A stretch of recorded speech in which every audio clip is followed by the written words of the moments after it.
Blue Zone sulle spiagge della costa veneziana. Significa arenili puliti e sicuri, sanificati secondo protocolli certificati nel rispetto dell'ambiente.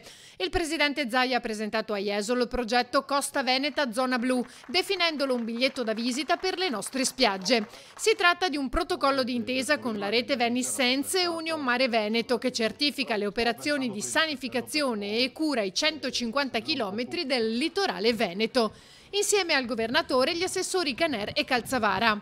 Oggi noi possiamo dire che abbiamo il litorale più lungo, più accessibile, più sostenibile e da oggi anche più sanificato non solo d'Italia ma a livello europeo. Quindi la parola d'ordine in Veneto è innovazione, noi cerchiamo di applicarla un po' in tutte le nostre aziende, no? Collaborando con i nostri imprenditori, ma possiamo parlare di innovazione anche tecnologica anche nel mondo del turismo. Quindi garantire che le vacanze sono sicure dal punto di vista del batterio zero è un bel messaggio che sono convinto che possa diventare un tratto distintivo delle spiagge del nostro Veneto e quindi dimostrare come non è un caso che le 32 milioni di presenze annue che facciamo in queste spiagge attestino la leadership a livello internazionale del modello Veneto. Si tratta di un protocollo unico nel suo genere in Italia con queste modalità. Un altro passo in avanti che premia il coordinamento tra le varie associazioni e gli operatori del settore. È importante veicolare questi contenuti di sicurezza